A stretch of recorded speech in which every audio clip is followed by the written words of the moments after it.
It's Dave Lawrence with a very special opportunity to hear from one of the many guests on the new Carmine Appice project, Ultimate Guitar Zeus CD, in stores now. A guitar and songwriting hero, he's written and been a part of some of rock's greatest songs, is known as a wonderfully nice guy, and has a distinctive style music fans around the world appreciate. We're lucky to get a few minutes with Queen's legendary guitarist, Brian May. Thanks for taking some time for us, Brian. Well, glowing introduction. Thank you very much, Dave. It's a pleasure to finally be speaking with you. I'll try and be nice to you. And this CD, Ultimate Guitar Zeus, is a compilation that offers U.S. fans a best-of from several international-only releases that Carmine did over the years. And something I got out of it, Brian, is it becomes clear when examining the track listing and guests, it's that these are Carmine's friends. How far back does your friendship go, and where and how did you first meet Carmine Appice? Oh, God, well, quite a long way back. Back to places that I can't even remember very distinctly. I think we met at somebody's party, probably Rodney Bingenheimer's, I should think. Does that ring a bell? Yeah, in the famous Los Angeles concert kind of cat. Rodney Bingenheimer, yeah, I think so. I think it was at some... I could be... Carmine's going to tell me I'm completely wrong, but I think it was at some party that the Runaways were at and stuff. It was quite a long time ago.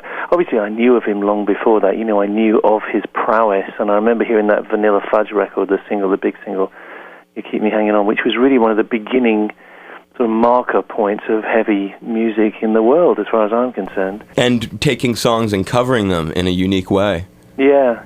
So his legend kind of preceded him. I mean, Carmine and Cozy Powell and John Bonham, to me, are the kind of pillars of the beginnings of what real rock drumming became. You know, I think that's more or less... I mean, I'm a guitarist, of course. I'm not a drummer, but I think most drummers would agree with that. Those guys are at the very sort of pinnacle of the beginning of this whole thing.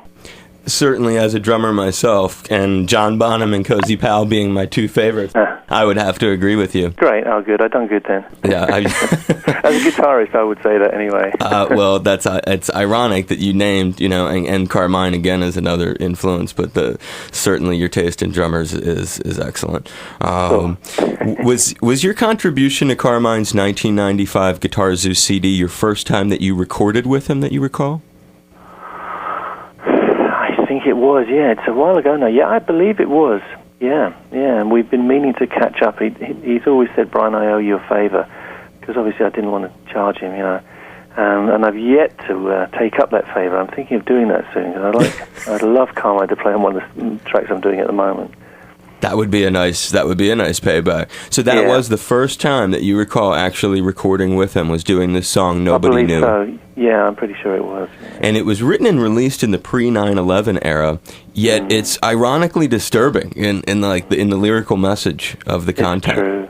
It's very true. It is, isn't it? Listening to it now. Yeah. Especially when you take a listen to something like that. How many times had you heard it before you realized how you would approach your part in that song?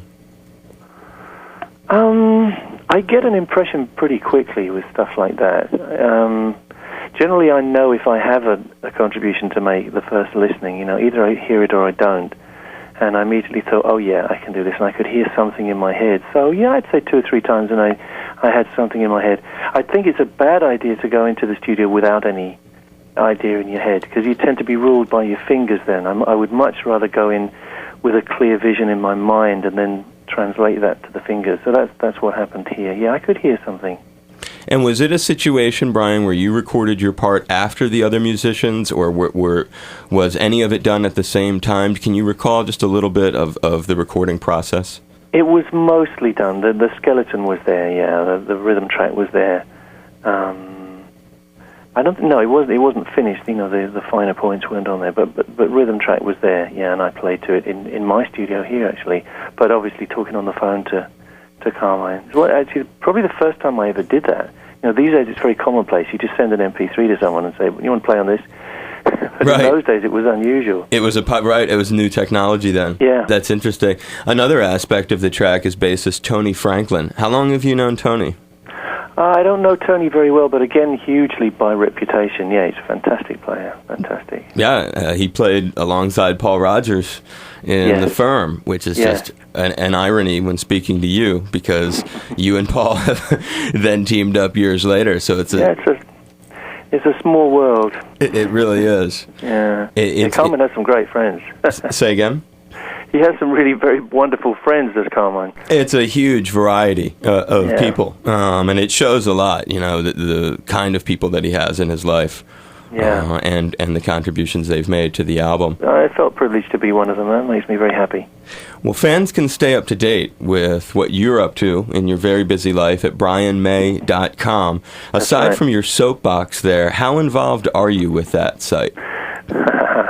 You visited the soapbox, did you? I've spent a great deal of time examining brianmay.com. Wow. Really interesting.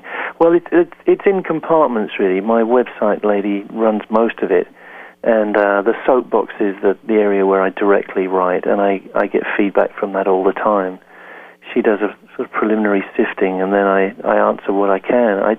I like to stay active, and I'm most of the time I'm very active. It's kind of sporadic, there's moments when I go quiet, but mostly I like to interact because it's given me a new dimension to life. I feel like I understand a lot better now what goes on out there and what the reaction is to what I do. Few artists take the time to do what you do online. You're not the only one. There are other artists who pour their heart out online about a variety of issues, blog style, in a very modern and concise way.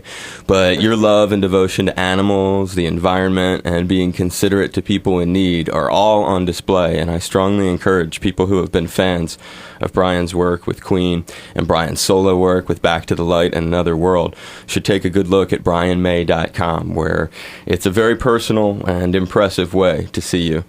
Well, thanks very much, Dave. Yeah, I take a great pride in it. Sometimes it's scary, I have to say. If you have a duty to yourself and everybody else, to be honest, and sometimes I get into areas where it's dangerous, and sometimes I've got quite a jolt, and sometimes I sit back and think, oh, should I be doing this? And then somehow you do get driven on, and to me it's become quite a big part of my life. In fact, I worry that it's become too much a part of my life. It takes up a lot of time. I looked at, honestly, that's it seemed like that's why I say what I said, is that you are involved. I know you're involved in parts of the site on a daily basis, practically. Yeah, absolutely. And it's your heart and soul on display, all aspects of it, and your personality, and you don't mince words. You don't have to take the time to do that, and you do. And then you put it on display, and you back it up with your own personal credibility that you bring to the table. So, as a fellow animal lover, Brian, I appreciate it, and I know a lot of people do. Thanks very much. Yeah, I feel mostly right about moving into that area, because I think you spend a lot of your life doing what you think you do best, and I love to entertain people. I love the guitar and everything. But as you get older, you feel that there are issues that need to be addressed, and you can't always leave it to someone else. You have to occasionally get in there and say what you feel, because you realize that huge decisions that affect all our lives and the lives of those around us are being made every day in our name, in the name of democracy. And it can all slip away. Things happen that actually horrify you later on, and you think, God, I was part of this, and you are a part of it unless you make some kind of noise not to be part of it, I guess. And being an accountable person. Well, it's certainly a great pleasure to have the time to get to speak with you, and I look forward to more projects with you. As a final thought, is there something that fans can look forward to as a new release, or is there more work with Paul Rogers possibly? Yeah, we've made the decision to go into the studio with Paul in October, which I'm pretty excited about. Just kick around some ideas, the three of us, and see where we end up.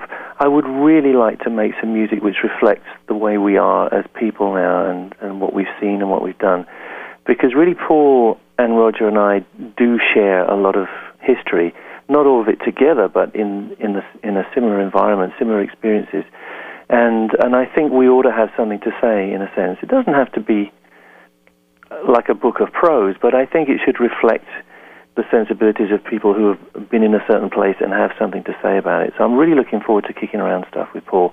And I'm hoping that it's going to be quite instinctive. I'm hoping we don't have to get too analytical. We just go in there and play how we feel. And it just comes from the heart.